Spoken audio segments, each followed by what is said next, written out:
Hello, everyone. Welcome back. I'm one of your co-hosts, Rico Borrego. I am your other co-host, Tony Borrego. And this is the podcast known as Relatively Sound, the podcast inside my head. Tony, how you doing today? I'm doing swell. What about you? Doing pretty good. I'm excited for today's episode because we are going to be talking about an album today. But it's not just any old album. We are going to be talking about your album, Good Cause, which was released last year, July, almost a year ago. You released it July 29th, 2022. And in honor of that, we decided we were going to dedicate a couple of our episodes this month to your album. And in today's episode specifically, we're going to be kind of talking about the history of your album. And I guess that's going to be my first question is I would like for you to explain to our listeners really what that means, the history, because although you released an album last year, it was really not the first time that album had been released. Is that so? That is correct. So the original Good Cause was released back when I was a freshman in high school. I had actually made, I had burned CDs of it, and I gave it around to some friends and to staff members of my high school as well, which was pretty embarrassing. But at the time, it was fun, and in hindsight, I was glad I did it because it, not only does it make the album a little more special, but it was fun. It was fun. I'm just fortunate that I was able to re-record the album and revise it to something that I'm proud of, and I can look back at and I still look back at it with some of those old memories in mind, but, these songs have new memories now and, have a place in my heart. So what you're telling me is you basically pulled a Taylor Swift where you have your new album,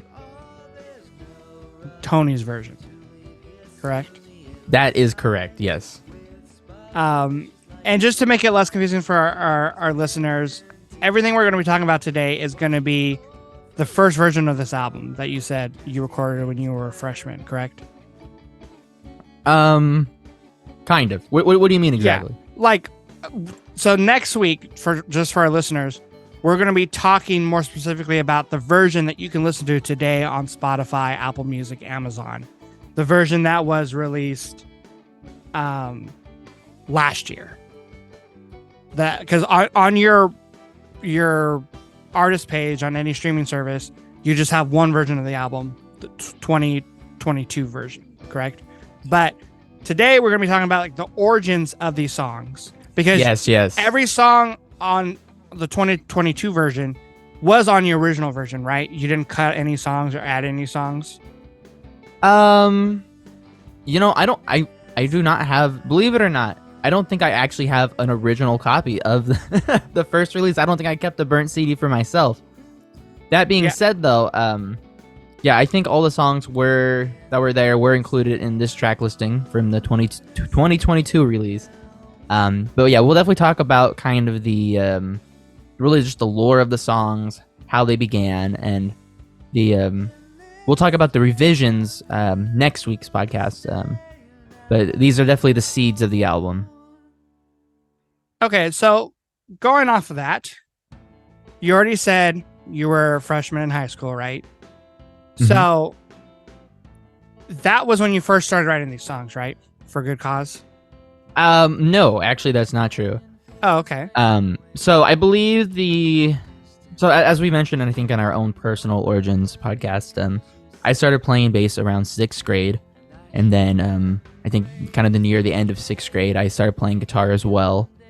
But it wasn't until 7th grade that I actually started writing songs that would stick around and make it to the original Good Cause release. And I think it's hard to pinpoint the exact, which song came first. But I do remember the earliest songs being Snow, Skeleton, and Rainbow. Those were all very early on. But honestly, a lot of these came from 7th grade, at least started there. Divine Happy did. Secrets did. Yeah. So there was definitely a lot of stuff that came from 7th grade and 8th grade. And I think by the time freshman came, I think I had enough songs that I thought were some of my best at the time, and I was able to group them up and record them. And then, just out of curiosity, if you happen to remember, was there a specific song that you wrote last for the album? Like, were there any late additions when you knew you wanted to start to record an album that you're like, oh, I need to finish this song up for my first album? Well, I mean, yeah, it's kind of different because for the not to digress too much from it, but from releasing the actual Good Cause album last year, when you think about what songs I'm finishing for the album, you think about what last step you have to do. Whether it's, oh, I have to record this vocal take, oh, I have to mix this song. But back then, things were a lot simpler. It was more just writing the songs. And I definitely remember some of the later songs were probably World Inside My Head, I think, was like the last one that actually got added to the album. But honestly, I think kind of for both releases of the album, I think the title track was actually probably the one that was kind of done last. I think it was probably just because it was it's more so the ballad from the album, a dynamic song, and definitely one that I wasn't able to pull off back then, but I was able to pull off now. And talking about the album, like when you were just writing the songs, not even recording them, but first writing them, when did you first get the idea that like you wanted to release an album, like that these songs were intended to be put together onto one, cohesive project? Yeah, so, I think I was like most people. Well, I'm not sure if most people, but I think a good handful of people that start playing an instrument, whether or not they think it's realistic, they want to be able to write an album, record an album. At least I did.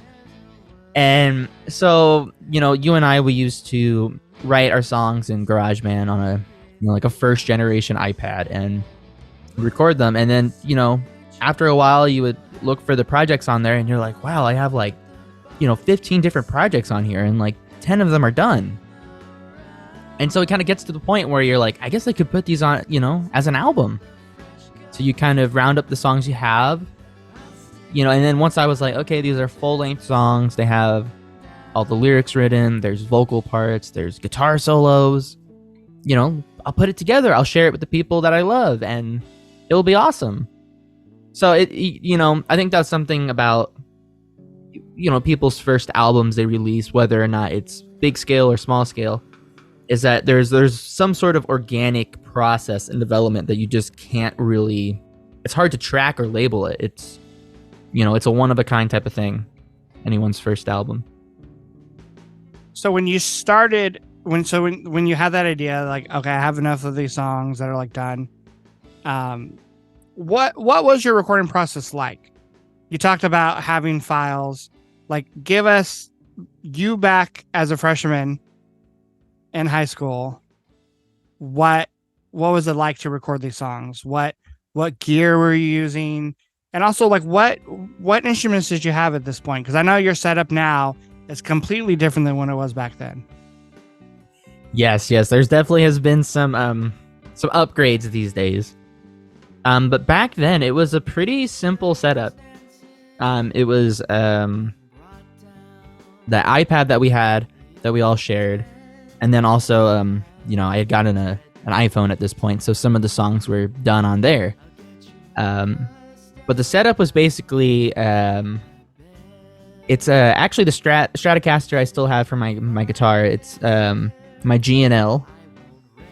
So I played that for most of the songs. If there was some old recordings, it would have been on that very cheap starter Squier guitar that I had. It was white. It was like the Jimi Hendrix one.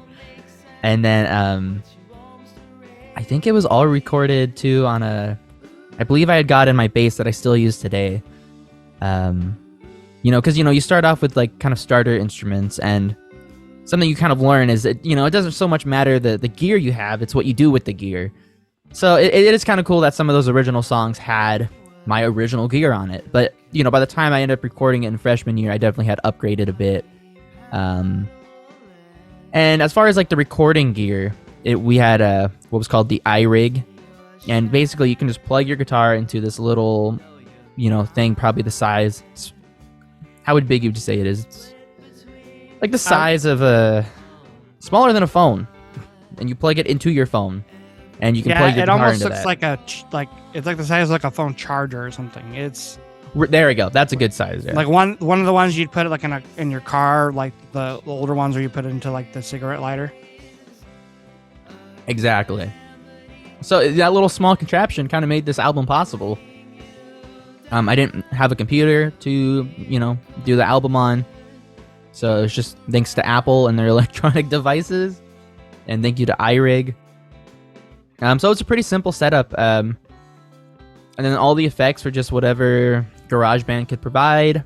And I think the only other real instrument other than an acoustic guitar. I actually had a black acoustic guitar, which I still have. I just used it when I played at the mall the other day. So that definitely made it onto the songs. There's a little story about the guitar as well. And then I also used this this keyboard as well. It's this little tiny... gosh, I know you remember it, Rico. I don't know if it was... what brand it was even. Is it the Casio keyboard? It might be, yeah. And it's like... I think it's a Casio keyboard. It's very small size keys. It's probably has like 12 keys on it or something. It's basically a toy. But that actually did make it on one of the songs. So, pretty simple setup, and hey, got the album done though. It did. And without having those key instruments for recording the first version of the album back then, you might not have what you have now with the current version that you recorded. Right. Once again, this was the seeds for the good cause that we now know as. And speaking of the songs themselves, I kind of want to dive into some of the songs, some of the specifics.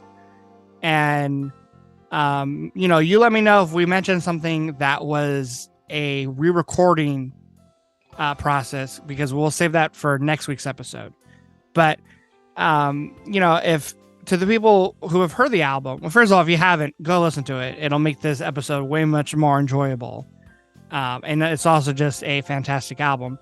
But specifically, this album has a lot of variety in the sounds. It's to the point where it's hard for me to really give it a genre. Like, yes, it's rock. But then you have elements that are kind of like a grungy, a little harder rock. Then you have elements that's like kind of experimental or like psychedelic. And then you have just like straight up acoustic moments. So I'm curious. One of the things I'm curious about is one thing on this album particularly is there's a lot of instrumental moments. There's a lot of intros to songs. You have the intro to a song like Skeleton or Snow that are like an actual little chunk of an instrumental intro. Then you have outros like World Inside My Head, where it kind of jams for a little bit. Same with like Skeleton. I'm curious, were a lot of those moments featured on the original version of the album? Yeah, actually that is true. A lot of them were. I'd be lying to say that, that some of them were added later. But all these songs really did have intros and instrumental bits. I think when I redid the album with Bryce, which we'll save some of the detail for later, he definitely encouraged me to, extend some sections out, maybe make them a little longer. Some sections we added maybe a little more jam band kind of focused in a way almost. But for me, the music always comes before the lyrics. And I'm not saying that someone should value one over the other. But kind of my process for writing songs has always been, let me just make some music, and then that music inspires me to put words over it. It inspires me to be creative lyrically and vocally. I always have a hard time writing the lyrics first and whatnot. So by the time I finish writing music, sometimes I'll have these long instrumental sections that I like just listening to on their own. I've always been inspired by bands that do include long instrumentals. Some of my earliest influences like Primus and the Chili Peppers, you know, they're definitely about the music a lot. So I really value that on a personal level, and you know, love to hear just instrumental sections alongside vocals.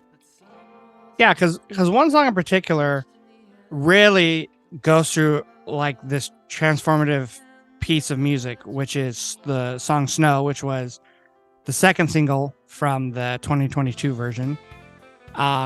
It starts off with this kind of slower guitar riff, and then it gets to this part where it's almost like kind of dreamy, and then like the guitar cuts out, and then it's just the bass, and then the drums kick in, and then like the vocals, and then the song goes into this like kind of fast rocker, which you would not have guessed from the first two instrumental pieces. So how did you go about writing that? Like, did you ever consider it to be like two different songs, or like, did you always know, like you had the image in your head of like, okay, the song is going to have an intro, it's going to have parts that really changes the song? That's really interesting that you mention kind of seeing it almost as two different songs. I've never really considered that at all until you mention it now. But I would say that I think you are right. There kind of is two different aspects to it that actually has been illustrated by kind of the writing process. Definitely when I was recording the music in 7th grade for it, writing it, I had just looped some chord progressions that I thought sounded good together and started putting the lead guitars over it. So that's kind of one way I would write the songs. And another way I would write them would be I would just play the chords on acoustic guitar and just sing what comes to mind, and kind of just play around with that. So when I was recording it and stuff, a lot of it would be layering, 3, 4, 5 lead guitars at once, overdubs.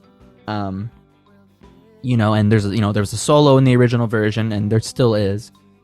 So that, in a way is focusing on these instrumental sections that are long and dynamic, and then the other part of it is the part where I actually sing and do the song. And the song is kind of bookended. There's like at least a minute of music before the vocals even think about entering, and at the end of the song it also ends on an instrumental, and there's definitely a few instrumental breaks throughout the vocals as well.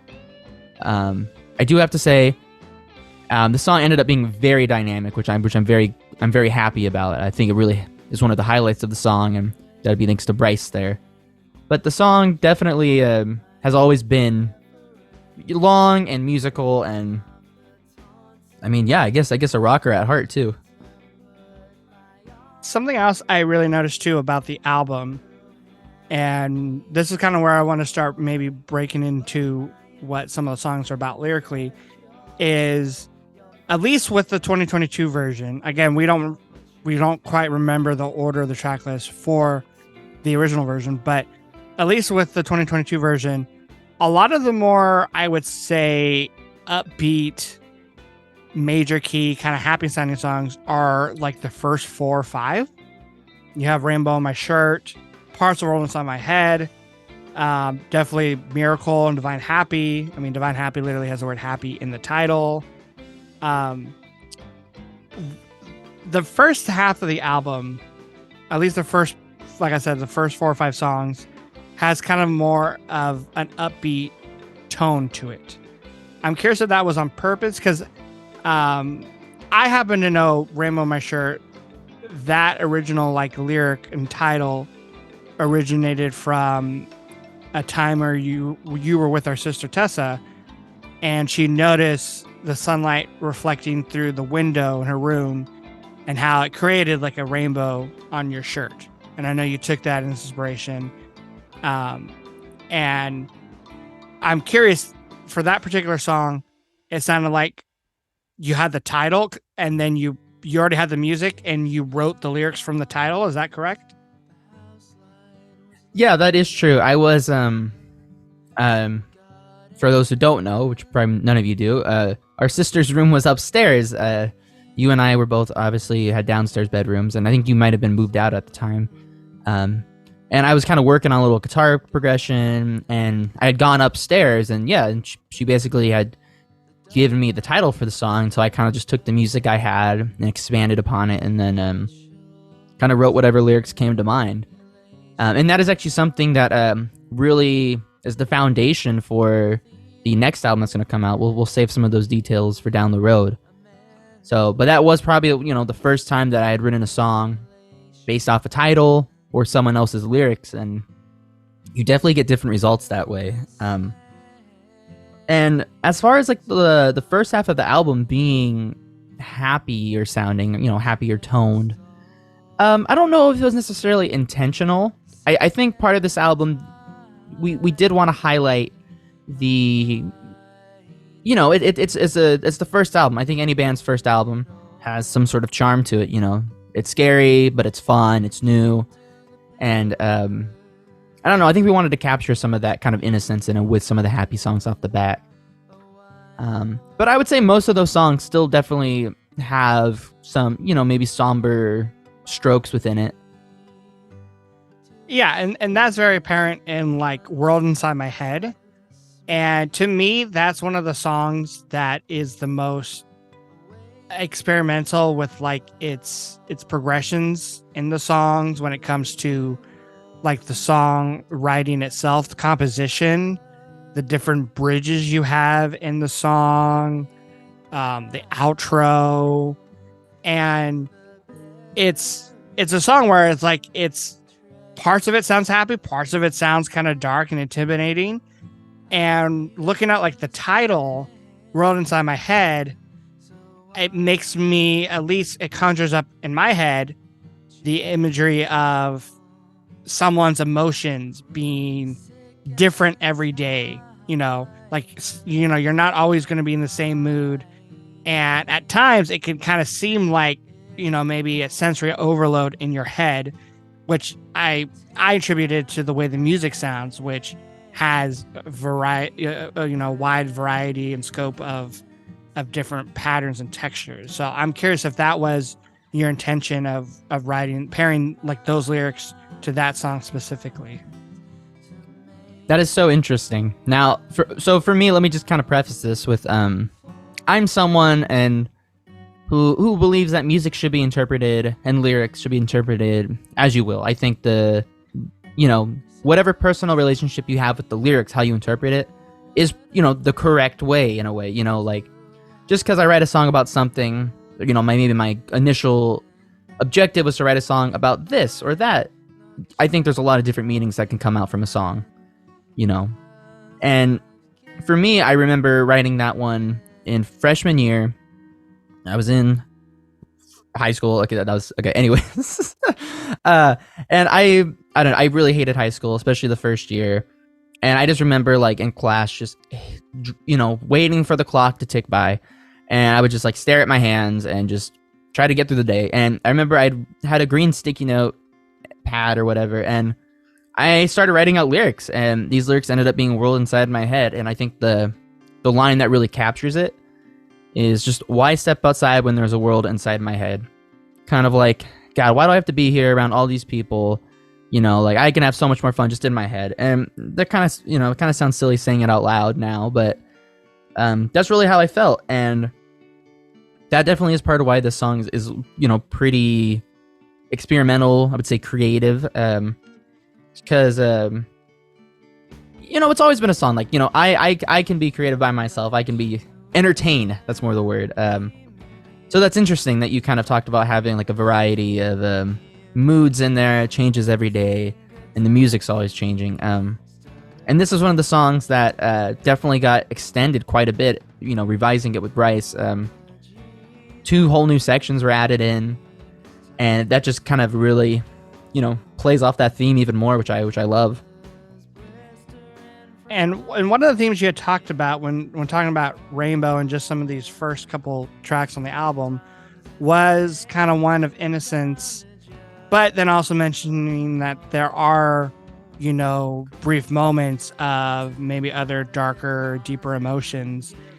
And I kind of got the sense of that in a song like Miracle, where instrumentally it's a very breezy song.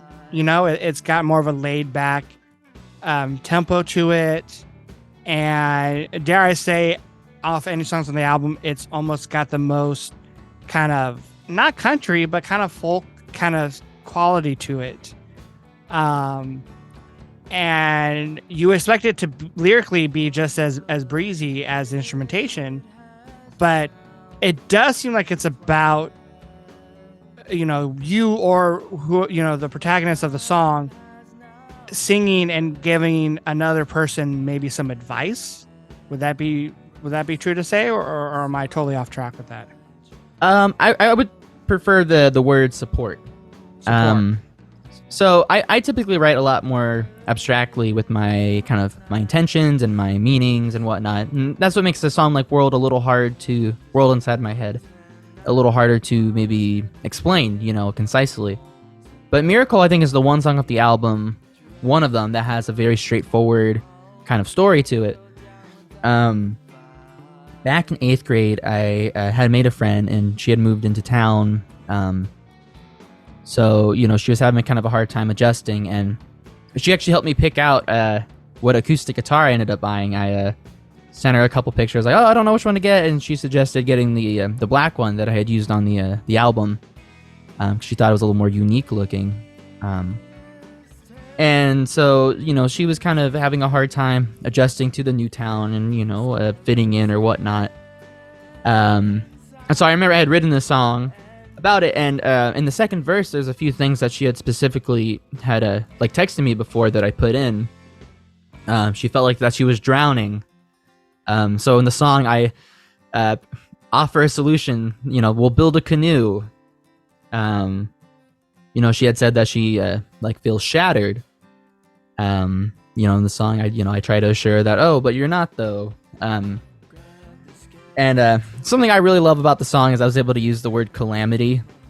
Something as a songwriter, it's always fun to try to throw in words that you don't always get to say or use on a daily basis. I don't know. I always like using calamity because it reminds me of that Styx song, Too Much Time on My Hands. But I digress there.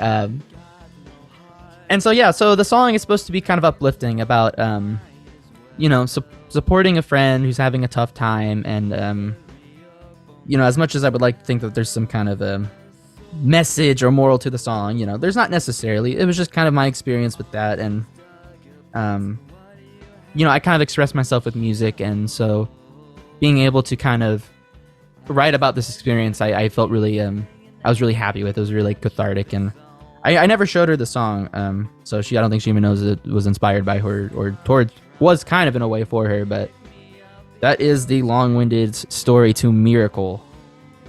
Well, it's very interesting that song you took, maybe kind of again like Rainbow, you took specific words that you had heard from someone else and included them in your lyrics. And like you said, it gives it more of a personal feel than maybe some of the more abstract lyrics like in World Inside My Head. And that makes me very curious and makes me want to ask about the song Soon, because you also have a lot of imagery in the song Soon. Specifically, the line that I've always was curious about with its meaning was the line about the soldiers pointing guns at birds.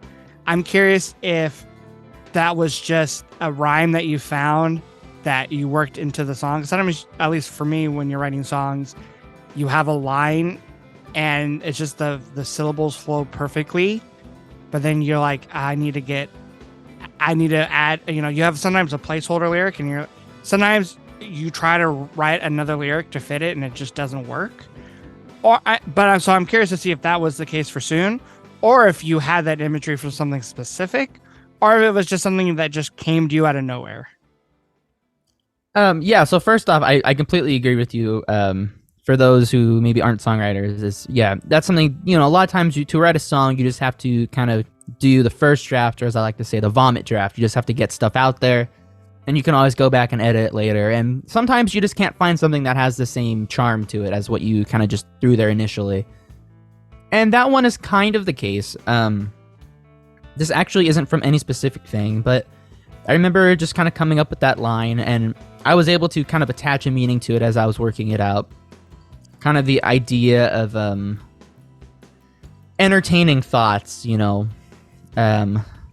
soldiers pointing guns at birds. It felt like a silly rhyme, and I actually remember because I think this one also kind of sprouted from maybe 7th grade. That you told me I just wrote that line because it rhymed, and that was ultimately true. But I think it just kind of fits the vibe of the song. It's definitely an eerie song, and I'm not sure if that's the greatest description for it, but it's a moody song to say the least. And I don't know if you remember this, but you had actually suggested to keep it instrumental at one point. But you actually mentioned this is one of your favorites off the album now. So I'm actually my question for you is what changed your thoughts on that, or your feelings towards the song? Well, I can't say I totally remember telling you to keep it instrumental, but it does sound like something I would say back then, where I always thought my opinion mattered most. So I'm not surprised I would say something like that. But I think what made it one of my favorites, at least listening to the 2022 version, is the fact that you were able to create imagery with the lyrics that fit the music. And maybe when I first heard the instrumental, I couldn't imagine lyrics to go with it. And I'm not usually that way, because to me, when it comes to music, I always am most interested in the words, even more so than really any of the instrumentation. And in that song, even just the phrase, "I'm leaving here soon," like conjures up imagery that somehow just fits perfectly with the music. And the song does kind of build as it continues on. But one of the things that remains constant with it is this kind of, again, kind of like the word you used, eerie. It's this kind of eerie, like electronic sound that almost sounds like a loop, almost sounds like it's being played in reverse. And even though I know the origin of it, I would love for you to tell our listeners what that particular sound came from and your decision to make it such a focal point in the song. So that sound is none other than that Casio keyboard we had mentioned earlier, the glorified keyboard toy. There is a preset on there called Reverse. I believe it's preset number 71. It's funny the things that you remember. And I believe I included that on there. And I remember you had mentioned that was something that can really make or break a song, and you thought that it made it. For the Good Cause re-release, the new version of it, I actually had my friend Ishan record that part for me. Of course, I told him what to play. And he's been on this podcast before, so cool call back to him. But he actually had recorded that for me, and to me, now I'm not someone that is necessarily into, I never was super big into keyboards and stuff at that time. But for some reason, it just had sort of this charm to it, kind of like, kind of the extreme examples whenever you hear kind of like children's toys or singing in like a creepy movie, and it's very, very eerie sounding, kind of haunting. This is like the less terrifying version of that. I don't know. It just kind of added an element that is hard to describe, at least for me. Maybe I'm just bad at describing things. But yeah, it's something that I forget is even in there. I'm so used to hearing it. But when I initially included it in the instrumental, something about it was just that, it's almost like you forgot to put salt in the dish. And you're like, what's missing? You put the salt on and it tastes perfect. At least that's how I feel towards it. Yeah, it's very reminiscent of, if our listeners know, of the REM song Leave. The song starts off with basically a siren type sound that's just wailing. And it's on a loop and it's very loud, very in your face. And when the song starts after the little guitar intro, acoustic guitar intro, that sound starts right away. And then when the song starts going, it stays throughout the whole song. It basically never leaves the song. And I kind of attribute like the keyboard sound and Soon being similar to that. But now I'm curious, you said Ishan helped you with the re-recording of it. He helped you record it. Do you mean he helped you record you playing it on the keyboard, or did he actually play it, or what? First off, I just pulled up that REM song Leave because I am not familiar with it, and nothing could have prepared me for when that siren entered. That's some real Rage Against the Machine type stuff right there. But yeah, as far as recording the keyboard part, I actually had him play it because not that I couldn't play it, but I just really wanted that part to sound right. And because the preset is a reverse effect, the attack of the note actually, is slower. So when you hit the key, it kind of feels like it takes a second to actually for the note to sound out. And so I had Ishan in it, and it's always fun to get people involved. And I had him play it. I just stood by and, I pressed record for him, and he did it and did it great. One of the measures, he forgot to play the note or something, even though it's just the same thing the whole time. Yeah, that just brings back good memories. As far as the album, I had him also record, I think, the lead guitars on the beginning of Shadows. And I think I was going to have him also do the guitars in the bridge of Skeleton, but I think I ended up redoing those. Just because, the harmonized lead guitar parts are kind of, you really got to do them in time. The bends have to be on pitch together, or else they just sound kind of, you want them to sound tight and, well done, harmonized, really. And I, nowadays, I don't think I would really, I was kind of scared that I couldn't get them to sound right, but, now I'm a little more confident, and maybe I wouldn't have asked him to, help in those ways. But it was really fun getting him involved, and just a lot of fun. Looking back on this album, the original and the re-recording, it was just really a fun time. I just can't emphasize that enough. So it makes me very interested because, you're talking about Ishan helping you record some instrumentation, obviously on the new version of Good Cause. And I know there's some other backing vocals and stuff, and we'll get to that on next week's episode more specifically. But for like the original versions of any songs, did you attribute any other songwriters to any of the songs? Like, I know you kind of mentioned Tessa, our sister, when talking about Rainbow. Was there any of that on any of the other songs originally, or did everything else come from you? So as far as the actual original versions, I think I pretty much wrote everything. I definitely consulted with Tessa for lyrics. She's an English major now, for those who don't know. She teaches, and she's been involved with spoken word groups, in the high school and whatnot. Very literate, to say the least. So I definitely had talked to her about the lyrics, but I don't think she actually helped me write the lyrics for these particular songs. That being said, I think the biggest influence in these songs outside of me would probably be you, honestly. I think the biggest difference that you made in a song for me, 100%, was Compromise. I think it might have been 7th grade again, where I had I had the demo, the music for it, and everything like that. And I kind of, you're like, oh, I'll help you out with some of your songs, and I had shown you that one, and you had put this this drum loop in the song that's played with brushes. I believe the GarageBand loop called it Brush Train, and it's just this fast drum part. And I would have never have thought to put that, underneath this kind of long piano line in a floaty song, these sustained chorusy guitar tone chords, and you had put those drums under it, and it was a complete game changer. And so much to the point that redoing the song for the album, Bryce didn't even bother changing the drums. This is exactly what the song needed. So I would have to definitely credit you for that. I think the other big thing that I remember for sure was you had actually written the lead guitar part for the chorus of Paperweight, which is just kind of the slide with a few pick notes after, but it was it really stuck out to me. It was kind of a unique thing. I don't think I would have came up with it.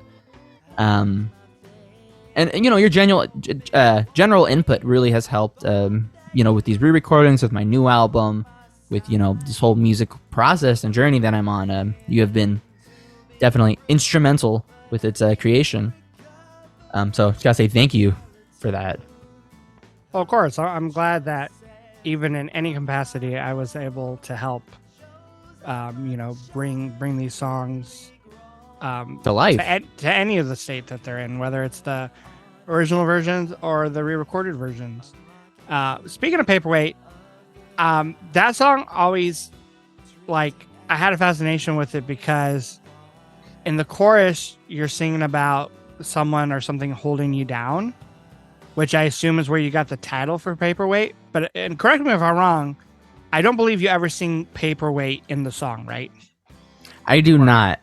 Yeah. So is that something you were intentionally trying to do? Because I'm looking through all the songs, and for the most part, you'll sing the title somewhere in the song, even if it's not in, like, let's say the chorus.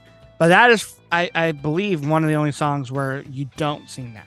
So I'm just curious how that came to be with the song title and with the lyrics of Paperweight. So, looking back, I would have thought that was accurate, but actually there's 2 other songs on the album that I do not sing the title of, which would be Secrets and The Divine Happy. Now, it is something that I like when bands do, is not every song on the album has to be named after the lyric. I think sometimes my favorite song titles are sometimes named after just one line that's said once in the song, not even a chorus line. That being said, I think out of the 3 songs, I did, do a title that's not included in the lyrics. I think my favorite one, the way it worked out, was Paperweight. Like you said, it's the chorus talks about being weighed down by someone, and kind of the idea of a paperweight. I think that kind of actually can spark a lot of thought. Like, oh, is it kind of hinting at maybe this person is so weak, they have no control, that a paperweight is tearing them, is holding them down. Or just the imagery of it. I really like that title. And The Divine Happy being another example where I didn't say it in the song. I don't really like that title too much, but it was the title of the song, and sometimes you could come up with a better title, but I've just had it for so long. This song is just The Divine Happy. And that's one of those titles I don't necessarily love, but it made it through somehow. And that one doesn't really have, that one really have even a chorus that, repeats lyrically at least? No, you're actually right. It does not. There's no repeated lyrics. It would have been hard to come up with a title for that song where you sing a phrase more than once, really. Yeah. And something about it too is, I think this album is very much a feelings album. The songs all have feelings to them. That's how I like to think about my music. And I remember with that one, I kind of, there's a lot of xylophone in that song, and so I've always kind of called that one a Rugrats love song. So I feel like, I don't know, kind of like a silly title, like The Divine Happy, somehow it kind of fits it. And as far as Secrets, that one I also I don't know, I think that's kind of maybe kind of a lame title for it. I don't know. Well, I was curious about Secrets because it's kind of really the only song on the album where it's strictly acoustic. And listening to the song, even the version on the re-recorded 2022 version of the album, is pretty much just you and an acoustic guitar. And so I wanted to ask kind of 2 questions. One, if that was how it was on the original version of the album, and if that was something you were intentionally trying to have a song where it was just bare bone instrumentation. And if 2, this was a song that had any specific inspirations from other artists, because when I hear that song, I immediately think Elliott Smith, which I know is one of your biggest influences. So I would love for you to talk about the origins of the song and if it was always supposed to be that way, and kind of talk more about the influences on that song and just on the album in general. Yeah, so looking back, I don't know. I feel like there could have been a lot of better songs I could have picked, whether this album or down the road, I would have been a little more proud of being just mostly acoustic and a vocal take or 2. And honestly, it's one of my least favorites from the album. It just maybe didn't have the weight to it that I wished it did. That being said, though, yeah, it's very much Elliott Smith inspired with the acoustic guitar, the voicings of the chords, the vocal delivery. And you had mentioned it too. You're like, maybe it's a little too much Elliott Smithy, and I was just like, you know what though? It's an acoustic song. Every album needs an acoustic song, and I plopped it in, and it works fine on the album. It does, and I don't dislike it. I'm not trying to talk poorly of it, but I feel like maybe I could have done better things with it. I thought it would be fun doing just kind of more of a stripped back track with no drums. Add variety. I'm a fan of variety.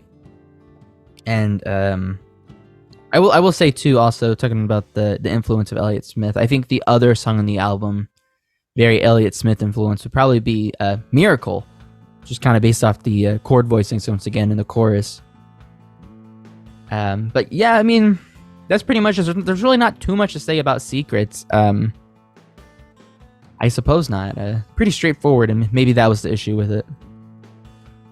One of my other questions too that I was really kind of dying to hear an answer from, and this is just talking about the album more as a whole, and this is more specifically about the original version when you were first writing these songs, was what were your first of all, what were the songs that were the easiest to finish writing?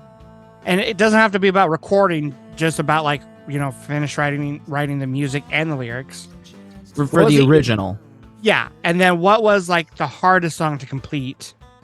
And then also, what were your early favorites, and what were the ones that grew on you? Because you just had Secrets. If you had to pick a least favorite, that would be it. But now I'm kind of curious. And again, we're talking about just the original. We'll talk about the re-recorded version next week more, but what were your original early favorites, and what songs grew on you over time, and what were the easiest and hardest songs to complete for the original version of Good Cause? So some of the easier songs are kind of the ones I'm sure you know this. Some songs, they just come to you almost like a gift, almost like you just opened a window and were sitting down and it just came in. You're not sure really how it came out of you, but it happened and you were able to document it within a song, and it's a beautiful thing. But then there's some songs that you labor over for weeks, for months. Sometimes you don't work on it for a while, and then, idea comes to you and, you can finish the song. That's the thing about songwriting that is so exciting is, it's unpredictable. And, I think at this time I was just in a really creative peak. I was, still new to playing instruments. I was excited. I was in school, with goals and, dreams of playing music. And so I think a lot of the songs came fairly easy, I would say. I think kind of you could say a song like Soon was pretty easy because it's just one chord progression the whole time. It's just the dynamics, you have to get right, which I think I definitely fine-tuned much later. But I think as far as completing for the album, that one was pretty easy. Maybe straightforward's a better word. I specifically remember Skeleton being one of my favorites early on. I feel like I had done a lot of cool things within the song. I had the acoustic intro with a few guitars harmonized. I had some lead guitar parts that were a little bit heavy and whatnot. Had a nice long outro. I'm a big fan of songs that end with a long outro. And I think some of the harder songs probably would have been a song like World Inside My Head. The vocals, there's a lot of harmonies. That song's supposed to be kind of quirky, experimental. So at that time, I didn't really know what I was doing. But, when you don't know what you're doing, it's kind of hard to be like, oh, let me do this bold idea. And, not only be able to think of an idea, but to be able to pull it off.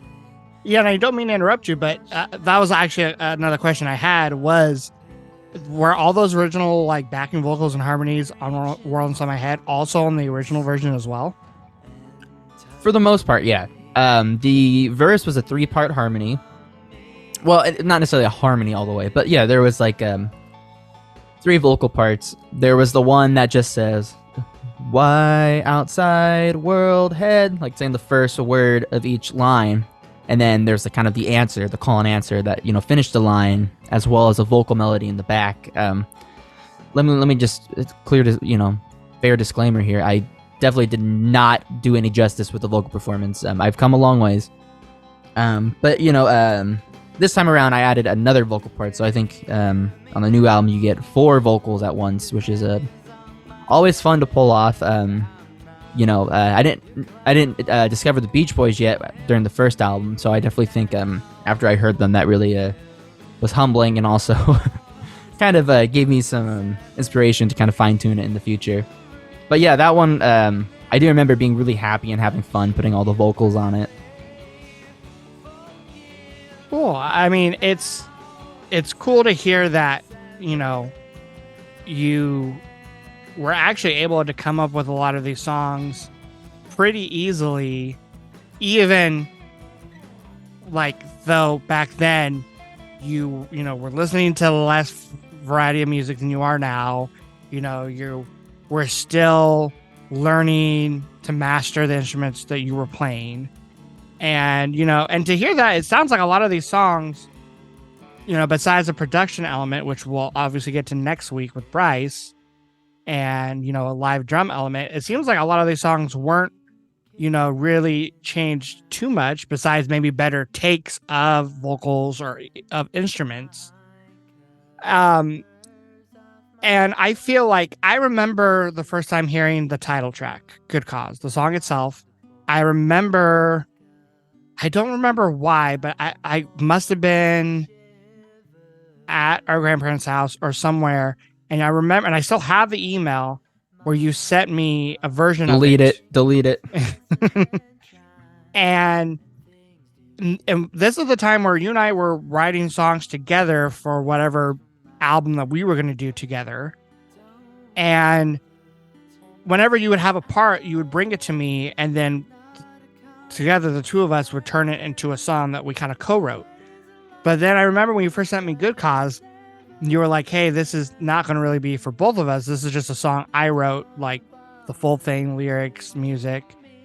And so that was like the first like solo song I had heard of yours. And I really felt like it was a turning point in your songwriting. So I'm curious if you ever thought that with that song in particular, Good Cause.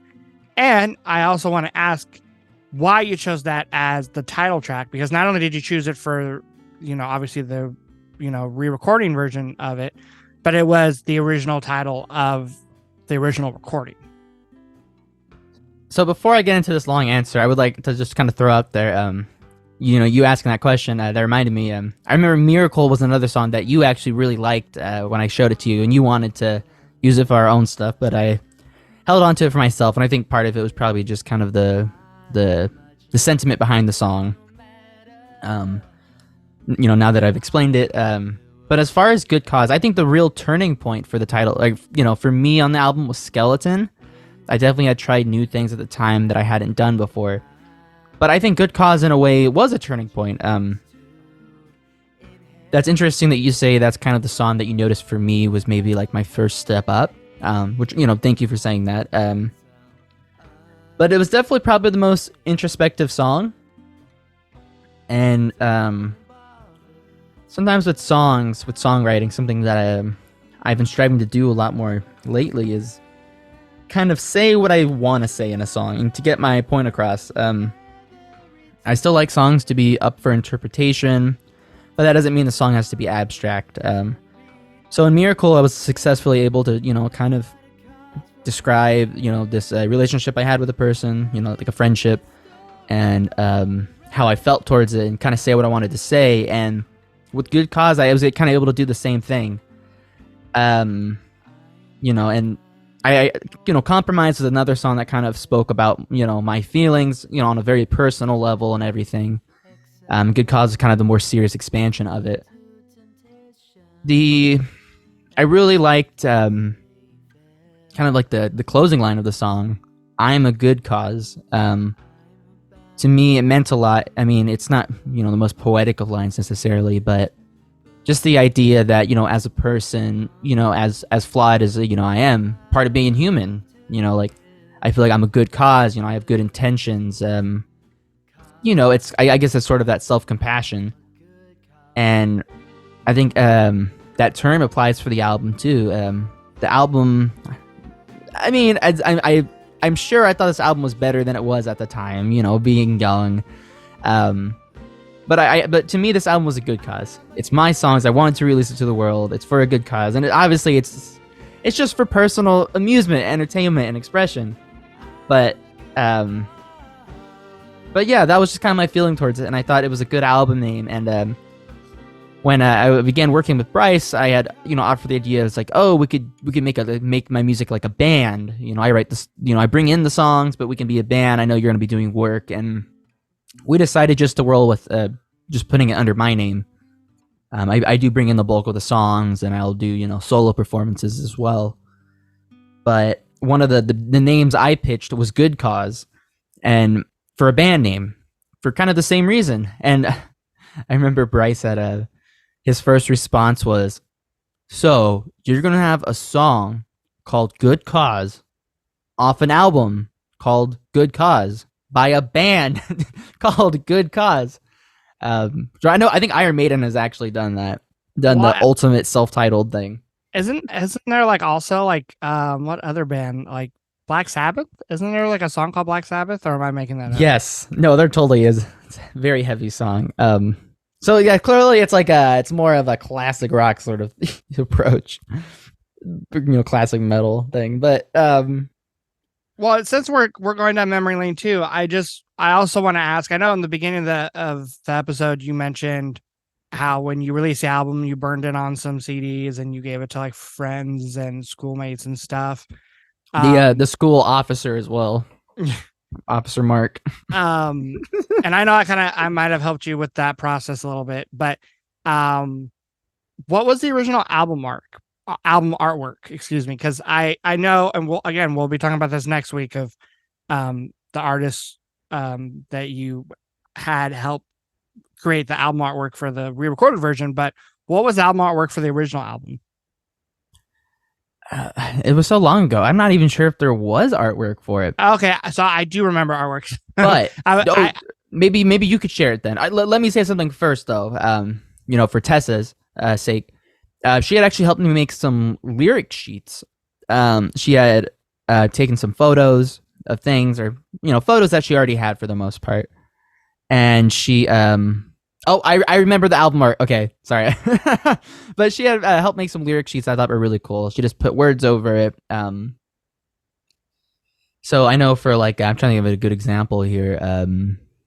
The title track, Good Cause, it was like this picture of like a hot air balloon that was like, I think maybe kind of like pink colored over, and just a lot of blue sky. And for some reason that kind of had like a loneliness to it, yet a positivity that really I thought went well with the words.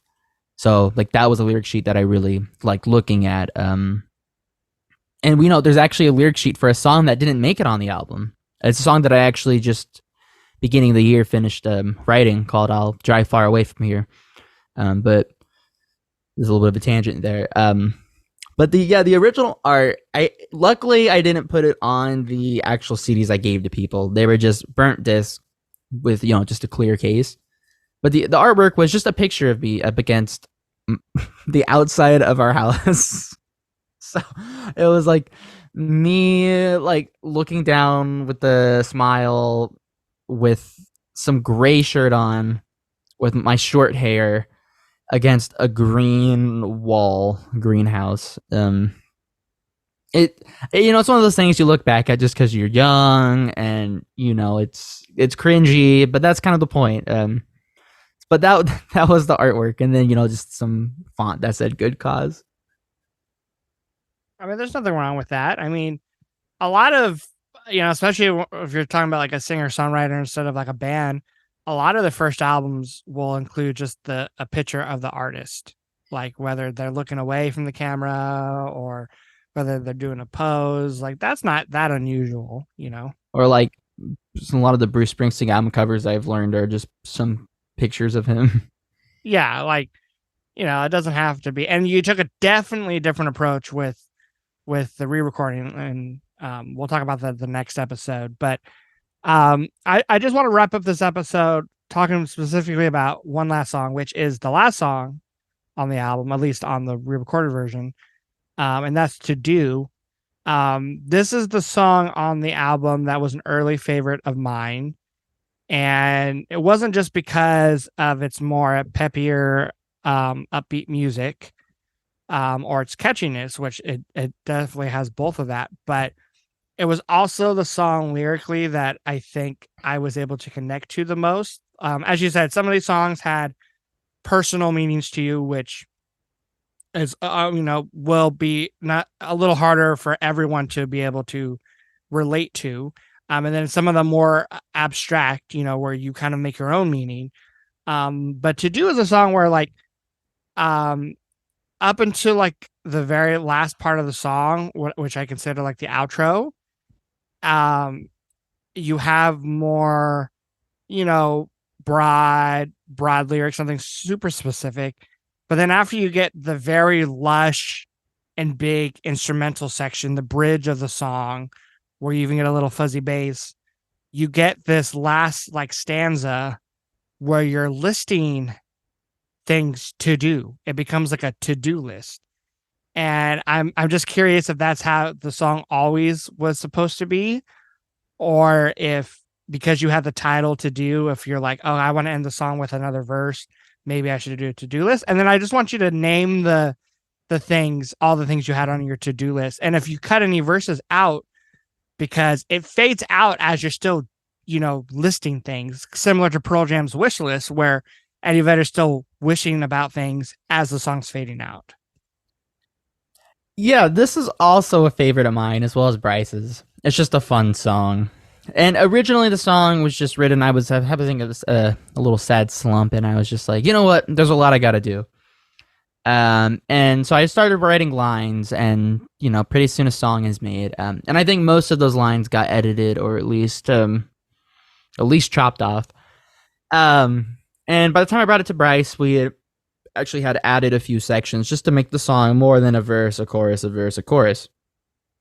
We won't talk too much about the extensions of the song, but yeah, you're right. It starts off more abstract, and kind of the story of the song was, this added section is, I was still in high school and I was working at Target, and I would have to take the bus. I didn't have a car. I didn't drive at that time, and a lot of times I would try to write lyrics on the bus.